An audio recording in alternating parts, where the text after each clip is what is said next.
नमस्कार। श्रीमती मोहरी देवी तापड़िया कन्या महाविद्यालय के YouTube चैनल पर मैं सोनाली सिंह भदौरिया आपका हार्दिक स्वागत करती हूँ।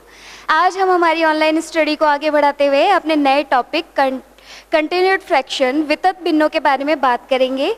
हम हमारी बुक मैथ्स की बुक थ्योरी ऑफ इक्वेशन के इस टॉपिक को लेंगे और जानेंगे क्या होती है वितत भिन्नें, इनको कैसे हल किया जाता है और इनको किस प्रकार से हम इनका मान ज्ञात कर सकते हैं। तो चलिए सबसे पहले हम बात करते हैं वितत भिन्नों की कि होती क्या है। कंटिन्यूड फ्रैक्शंस वितत भिन्नें क्या होती है। अब जैसे मान लीजिए कि आपको कोई संख्याएं दी गई हैं A1, A2, A3 and so on. इसी प्रकार अन्य संख्याएं आपको दी गई हैं B1, B2, B3 and so on. इस प्रकार की संख्याएं आपको जब दी जाएं और उन संख्याओं में आपके पास इस प्रकार का रूप प्राप्त हो, जैसे A1 plus 1 upon A1 plus B1 बटे A2 प्लस B2 बटे A3 प्लस B3 बटे A4 प्लस B4 बटे एंड सो ऑन। इस प्रकार से ये आगे चलता रहे। तो इस प्रकार का जब आपको कोई रूप प्राप्त होता है तो इस प्रकार का बनने वाला रूप आपके कहलाता है वितत भिन्नें, यानी कंटिन्यूड फ्रैक्शंस। यानी यहाँ पर क्या होता है कि आगे से आगे आपके क्या भिन्न चलती रहती है। हम जनरली हम जैसे सरल भिन्नों को देखते हैं, जैसे मान लीजिए आपके पास ये कोई 2/3 है तो ये इस प्रकार की कोई सरल भिन्न है। आपके पास 1 से ही 3/5 है तो ये आपके पास मिश्र भिन्न है। तो इसी प्रकार की जब वो भिन्न बनती हैं तो इनको हम बोलते हैं वितत भिन्न या कंटिन्यूड फ्रैक्शंस। तो सबसे पहले बात होती है कि ये कंटिन्यूड फ्रैक्शंस आपने जान लिया कि कैसे होते हैं। इनको हम सरल रूप में भी व्यक्त कर सकते हैं, इनको सरल रूप में भी आप क्या कर सकते हैं, लिख सकते हैं। अब जैसे आप देखेंगे कि यहाँ पर जो A1, A2, A3, A4 ये सभी जो आपको प्राप्त हो रहे हैं ये सारे के सारे कैसे होते हैं, धन पूर्णांक होते हैं। यानी A1, A2, A3 ये जो भी सभी आपको प्राप्त हो रहे हैं ये कैसे हैं, धन पूर्णांक हैं। इसके बाद में आप बात करते हैं कि धन पूर्णांक है। दूसरी बात, ये जो आपके पास में A1 है, कब इसकी वैल्यू 0 हो सकती है। इसकी वैल्यू कैसी हो सकती है, 0। A1 की वैल्यू 0 हो सकती है। ठीक है, तो आपने इनके बारे में क्या क्या जाना कि ये सारे कैसे होते हैं, धन पूर्णांक होते हैं। और जिसमें A1 की वैल्यू आपके पास कंडीशंस में, कुछ कंडीशंस में A1 की वैल्यू आपके पास कैसी हो सकती है, 0 हो सकती है। तो सबसे पहली बात, ये सारे के सारे पॉजिटिव इंटीजर्स होते हैं आपके पास में। अब जैसे मान लीजिए कि आपको हम इनके ये जो A1, A2, A3 है ये सभी आपके पास कैसे होते हैं, भागफल के रूप में होते हैं। किस रूप के होते हैं ये, भागफल के रूप के। यानी ये A1, A2, A3, A4 and so on ये जो भी आएंगे ये सारे के सारे आपके पास किस रूप में आते हैं, भागफल के रूप में आते हैं। और यहाँ पर आने वाली संख्याएं आपके पास किस रूप में आ रही हैं, शेषफल के रूप में प्राप्त हो रही हैं। अब जैसे मान लीजिए कि आपको हम यहाँ कुछ सरल भिन्नों को कंटिन्यूड फ्रैक्शन में बदलना सिखाते हैं। आपको कोई एक सरल भिन्न दी गई है, उस सरल भिन्न को वितत भिन्न में किस प्रकार से बदला जाए उसके बारे में हम यहाँ क्या करते हैं, बात करते हैं। अब जैसे मान लीजिए कि आपके पास कोई एक भिन्न है m/n। क्या है, m/n की एक भिन्न है। आपको इसको वितत भिन्न के रूप में परिवर्तित करना है। तो आप किस प्रकार से इस भिन्न को वितत रूप में बदलेंगे उसके बारे में हम यहाँ उस मेथड को थोड़ा सा जान लेते हैं। पहले आप मेथड जान लेंगे तो उसके बाद आप इस पे क्या कर सकते हैं, इसके एग्जांपल्स को आराम से सॉल्व कर सकते हैं। तो मेथड जानने के लिए देखिए, सबसे पहले आपको दी गई है भिन्न m/n। ठीक है, यानी m में हमें किसका डिवाइड करना है, m में हमें n का डिवाइड करना है। जब m में हमें n का डिवाइड करना है तो हम मान लेते हैं कि हमें कोई भागफल A1 प्राप्त होता है और शेषफल के रूप में कोई p संख्या प्राप्त होती है। तो हम क्या मान लेते हैं कि A1 हमें भागफल के रूप में प्राप्त हो रहा है और p हमें कैसे रूप में प्राप्त हो रहा है, शेषफल के रूप में प्राप्त हो रहा है। ठीक है, तो आपके पास बनने वाली संख्या कुछ इस प्रकार से बनेगी। आपके पास बनेगा m/n यानी A1 प्लस p/n। आप जब सिंपली आप कोई भाग लगाते हैं, ठीक है, m/n है यानी n तो बाहर रहेगा और m कैसा रहेगा, अंदर रहेगा। जब आप इसमें भाग की प्रोसेस करेंगे और आपके पास क्या होगा, मान लीजिए a1 बार भाग जा रहा है और यहाँ पर आपके पास p शेष रह रहा है, तो आपके पास बनने वाली भिन्न किस प्रकार की होगी, a1 प्लस p बटे n। तो ये वही है a1 प्लस p बटे n।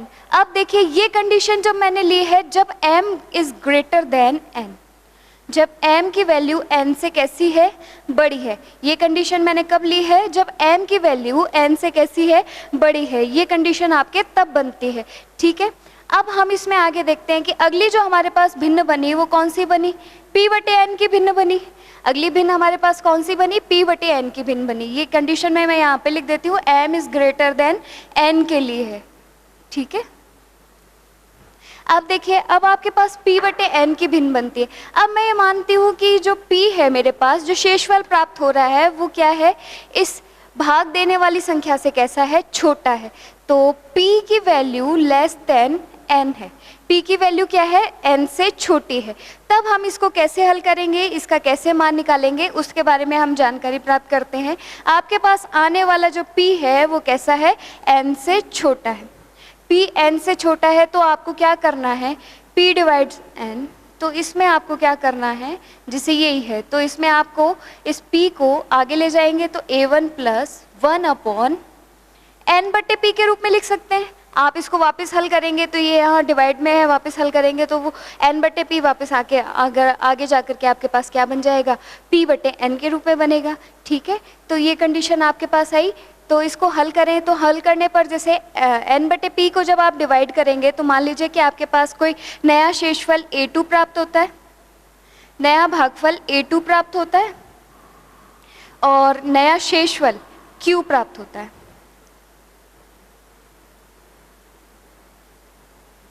ठीक है। तो आपके पास जो आने वाली भिन्न है वो किस प्रकार की बन जाएगी, पहले तो आपके पास था a1 प्लस 1 अपॉन n बटे p।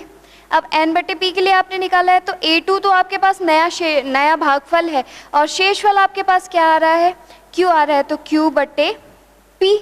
तो अब आपके पास कैसा आएगा, a1 plus 1 upon a2 plus q बटे p, इस रूप में आ गया।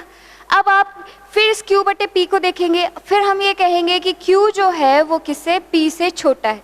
फिर हम यही बात कहते हैं कि अगर q जो है वो p से छोटा है तो फिर क्या होगा, फिर वही बात हम करेंगे, a2 प्लस 1 अपॉन p बटे q। फिर p बटे q के लिए हम फ्रैक्शंस निकालेंगे, भिन्ने निकालेंगे, तो हम देखेंगे कि हमारे पास कोई a3 तो नया भागफल प्राप्त हो रहा है और उसके बाद में r कोई नया शेषफल ले लीजिए, r क्या कह लेंगे, कोई नया शेषफल ले लेंगे। तो इसको आगे जब हल करेंगे तो आपके पास नई जो भिन्न बनेगी वो किस प्रकार से बनेगी, वो इस प्रकार से बनेगी, a1 plus 1 upon a2 plus 1 upon, क्यों, क्योंकि इसको आप 1 अपॉन में ले गए यहाँ पर। इसका मान निकालेंगे तो आपके पास मान लीजिए ऐसे आ रहा है, a3 प्लस r नया शेषफल, तो r बटे q से डिवाइड किया आपने तो r बटे q, और इसको लिखेंगे तो a3 प्लस 1 अपॉन q बटे r के रूप में लिख सकते हैं, ठीक है। तो ये आपके पास इस प्रकार से हुई। तो ये आप आगे चलते रहेंगे तो आपके पास ये भिन्न कुछ इस प्रकार से प्राप्त होती रहेगी, a1 plus 1 upon a2 plus 1 upon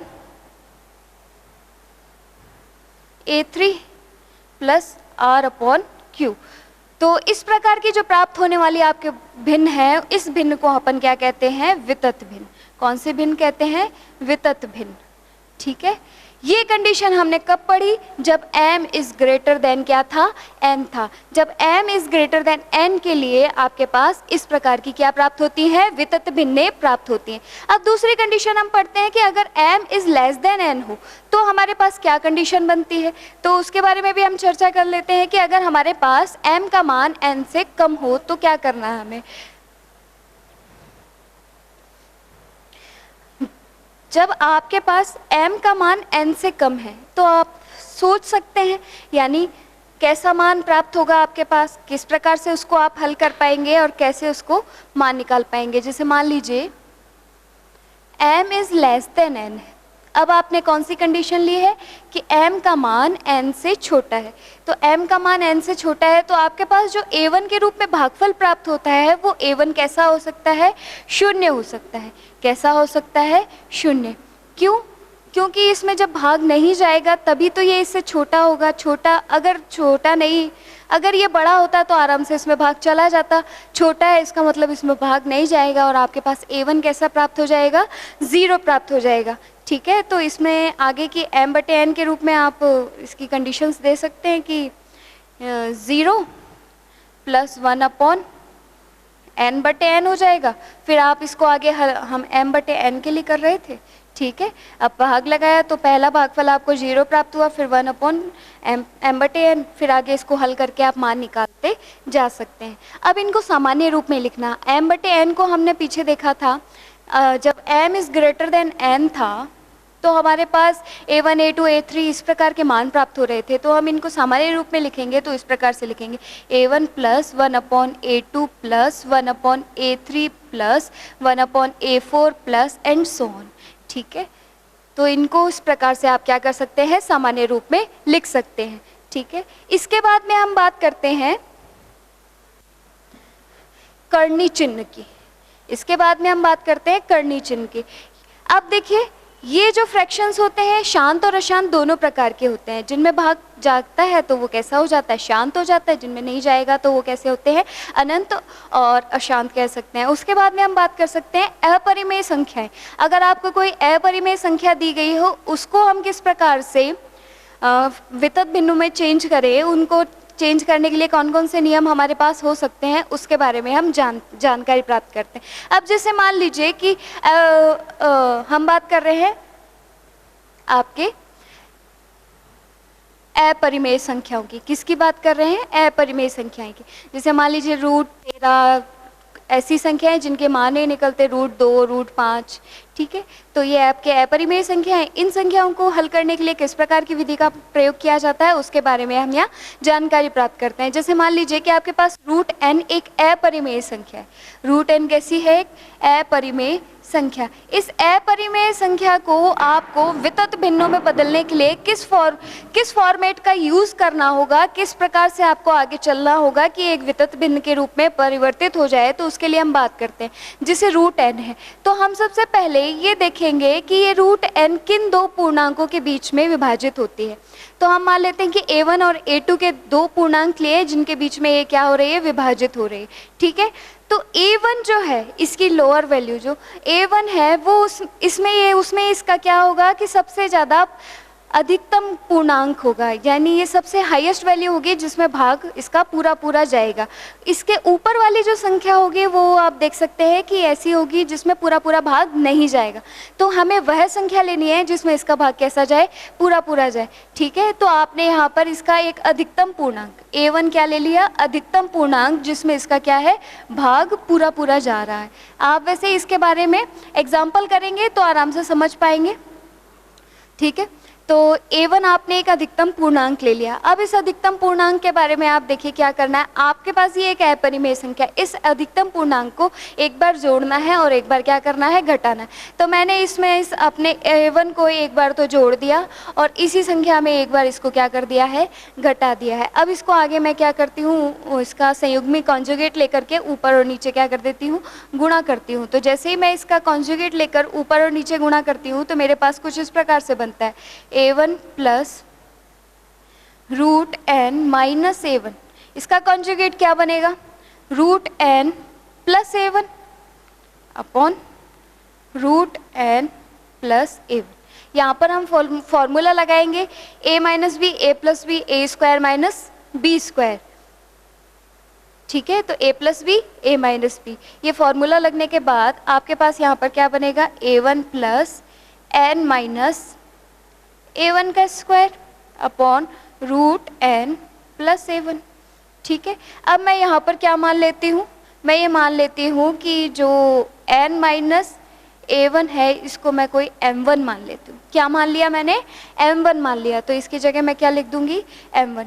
तो a1 + m1 upon √n + a1। अब अब वापस ये मेरे पास एक भिन्न बन गई और इसी भिन्न को फिर मैं हल करने के लिए वापस इसी प्रकार का रूप अपनाऊंगी और रूप अपना करके इनको आगे हल करती जाऊंगी। तो मेरे पास जो प्राप्त होने वाली कंटिन्यूड फ्रैक्शंस होंगे वो रूट एन के कुछ इस प्रकार के होंगे। एन रूट एन बराबर आपको प्राप्त हो जाएगा a1 plus 1/a2 plus 1/a3 plus and so on. इस प्रकार के रूप आपको क्या होते रहेंगे, प्राप्त होते रहेंगे। तो बच्चों यहाँ पर हमने इस वीडियो में अपने कंटिन्यूड फ्रैक्शंस के कुछ नियमों को जाना, उनको हल करने के तरीकों को देखा।